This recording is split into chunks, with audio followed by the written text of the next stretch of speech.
A apresentação de um ex-jogador em um rival direto do Brasil desencadeou uma onda de confissões pesadas e um desabafo de mágoa que está dividindo a nação.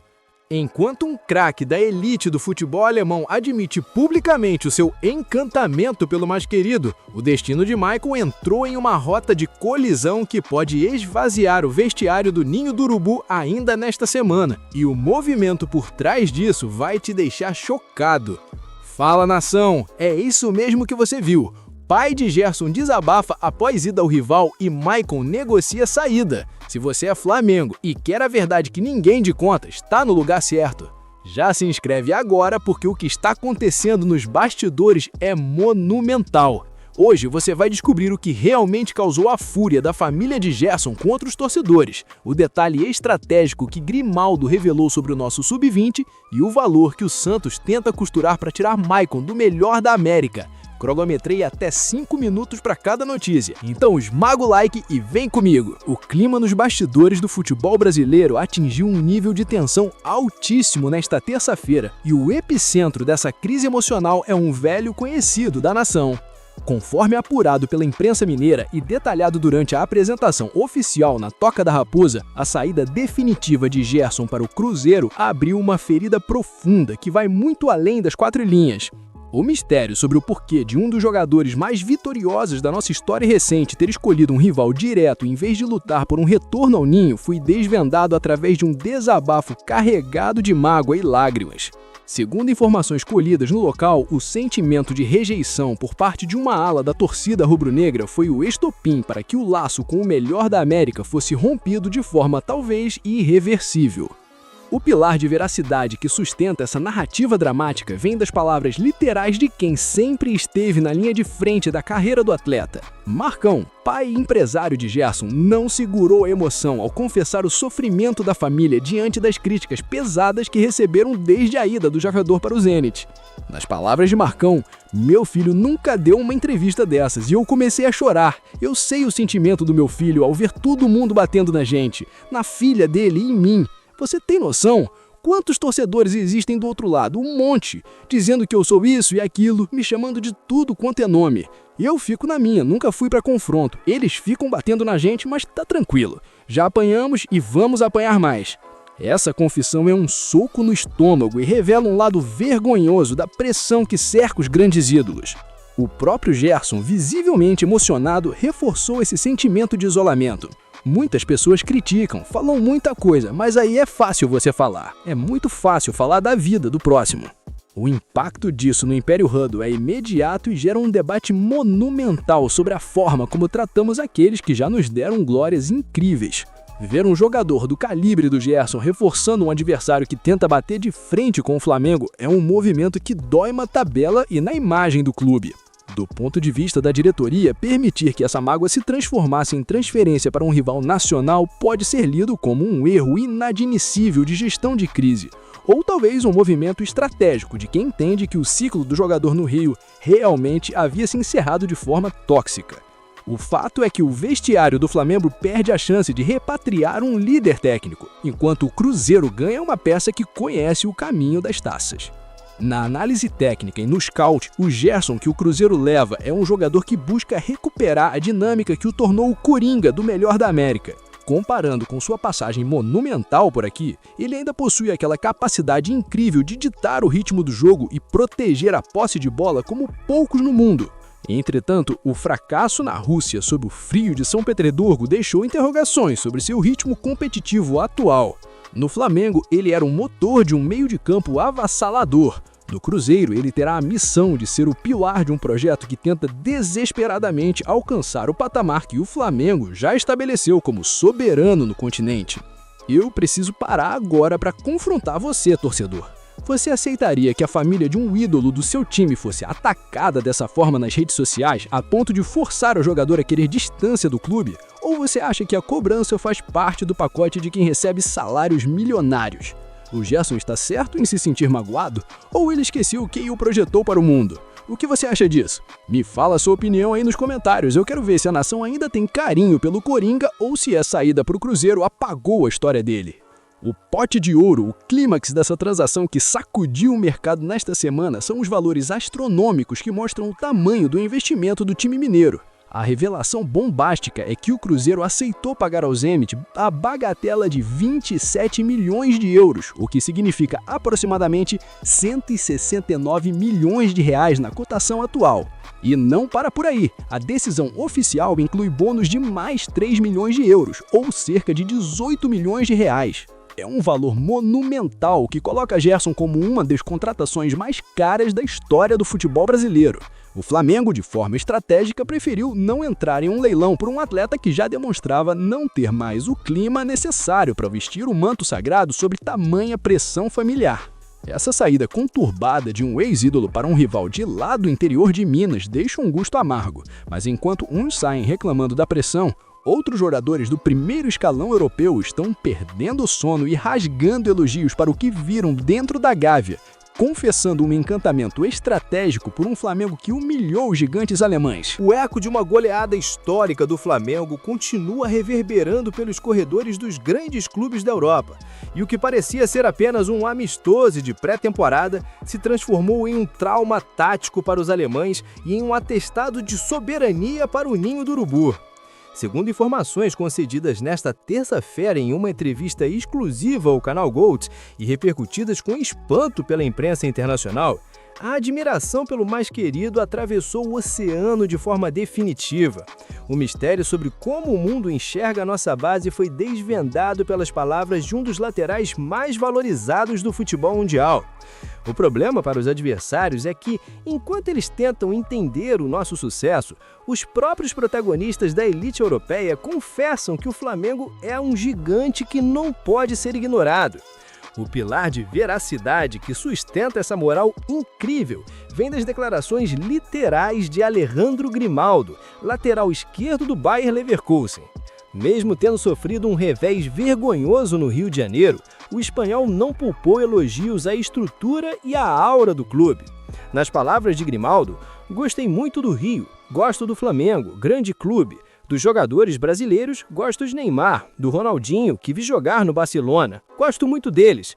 Essa confissão é monumental, porque vem de um atleta que vive o ápice do futebol tático na Bundesliga.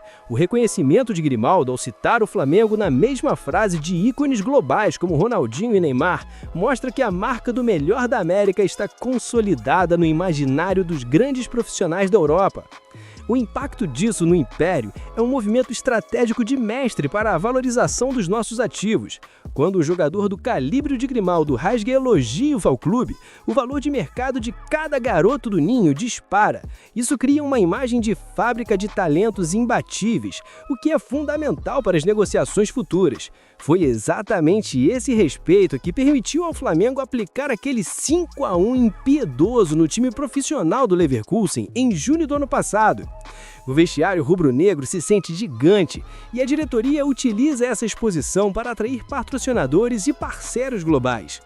É a prova de que o Flamengo não é apenas o melhor da América, é um competidor de nível global que assusta até quem joga a Champions League.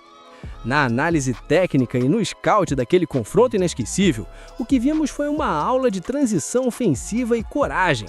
Enquanto o Leverkusen tentava impor um jogo posicional europeu, os garotos do Ninho, liderados por Lohan e Matheus Gonçalves, destruíram as linhas alemãs com uma velocidade incrível. Comparando com ídolos monumentais que saíram da base, aquele time sub-20 mostrou uma maturidade tática rara. Lohan e Matheus Gonçalves, que hoje já brilham em outros mercados, como a Rávia e a Itália, foram os carrascos de um time que é referência na Alemanha. O Flamengo não apenas venceu, ele humilhou estrategicamente um adversário que veio ao Brasil achando que encontraria facilidade. Eu preciso parar agora e confrontar você, torcedor. Você acha que o Flamengo deveria usar mais vezes o time sub-20 contra profissionais da Europa para mostrar nossa força ou esse tipo de amistoso é perigoso para queimar etapas dos garotos? Ver um craque como Grimaldo elogiando o Flamengo te dá a certeza de que somos o maior do continente ou você ainda acha que falta reconhecimento lá fora? O que você acha disso? Me fala a sua opinião aí nos comentários e eu quero saber se o orgulho da base está batendo forte aí também. O pote de ouro, o clímax final dessa trajetória de sucesso que Grimaldo testemunhou, foi a consagração máxima no Mundial da categoria. A revelação bombástica é que o Flamengo não parou naquele 5-1. Aquele jogo foi o combustível estratégico para a conquista do título mundial contra o Barcelona, com o zagueiro Iago se tornando um herói monumental ao marcar no último lance e ainda cobrar um pênalti de cavadinha. A decisão oficial de Filipe Luís é integrar esses talentos gradualmente, e a prova de fogo acontece amanhã. O zagueiro Iago, o herói de Grimaldo e do Mundial, será o pilar defensivo no jogo contra o Bangu pelo Cariocão. O Flamengo entra em campo com a chancela de campeão do mundo para manter a invencibilidade.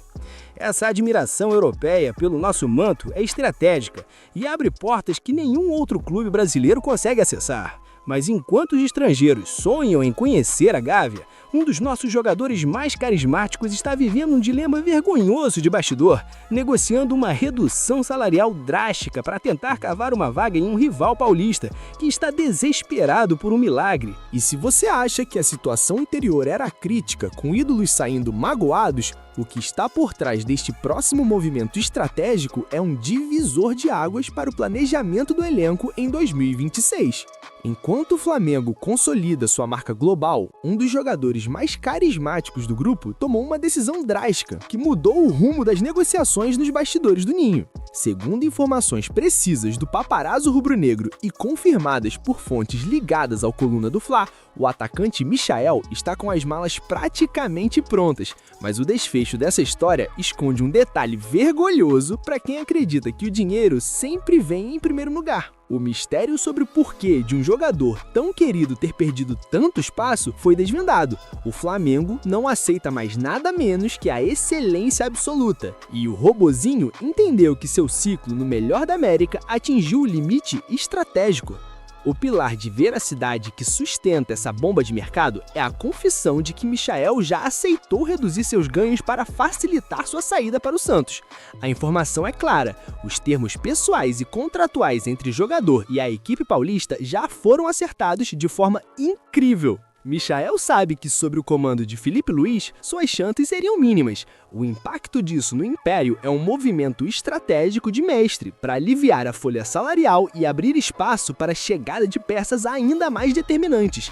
É inadmissível manter um atleta de alto custo no banco quando o sarrafo subiu para o nível mundial. A imagem do Flamengo hoje é de um clube que não vive de gratidão por 2019 ou 2022, mas de quem entrega resultado no presente. E Michael, infelizmente, não foi relacionado sequer para a final da última Libertadores e amargou o banco no Mundial de Clubes. Na análise técnica e no scout da posição, o Flamengo está em uma situação grandiosa de abundância. Enquanto Michael luta para reencontrar seu futebol, o mais querido conta com Samuel Lino voando na titularidade, além de peças monumentais como Jorge Carrascal, Bruno Henrique, Luiz Araújo, Gonzalo Plata e Everton Cebolinha. Comparando com o passado, onde dependíamos exclusivamente de um drible individual do Michael para abrir defesas fechadas, hoje o Flamengo tem um leque estratégico muito mais profundo e letal.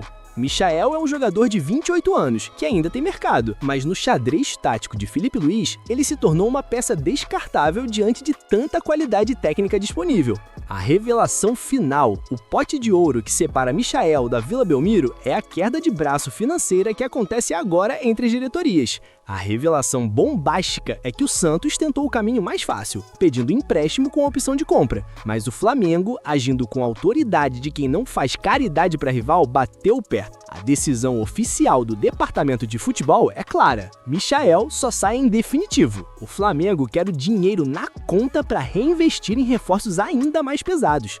O Santos, desesperado, corre contra o tempo para apresentar as garantias bancárias, pois sabe que levar um jogador do Flamengo é levar um selo de qualidade que pode mudar o patamar de qualquer time pequeno ou médio do Brasil. Muitos me perguntaram, e a verdade é uma só, sobre a mágoa do Gerson e sua ida para o Cruzeiro. O Flamengo não pode ser refém de sentimentos passados. O clube é maior que qualquer jogador ou empresário. Se o Gerson e sua família se sentiram pressionados, é porque a exigência de jogar no melhor da América é monumental e não perdoa oscilações. O Cruzeiro pagou 27 milhões de euros, porque sabe que está comprando um pedaço da história vitoriosa do Flamengo. Mas o Flamengo vendeu, porque sabe que o futuro exige sangue novo e mentalidade de aço. Em resumo, hoje nós desvendamos o desabafo pesado do pai de Gerson sobre a saída vergonhosa para Minas Gerais. Mostramos como a nossa base impiedosa encantou craques da Bundesliga como Grimaldo e detalhamos a negociação estratégica de Michael com o Santos, que aceitou ganhar menos para tentar ser titular longe da Gávea. Segura aí 5 segundos importantes. Chega de mentiras no seu feed. Eu trago a verdade nua e crua porque o maior da América exige respeito. Se inscreve agora para não ser enganado por aí. Você está com a verdade ou com a mentira?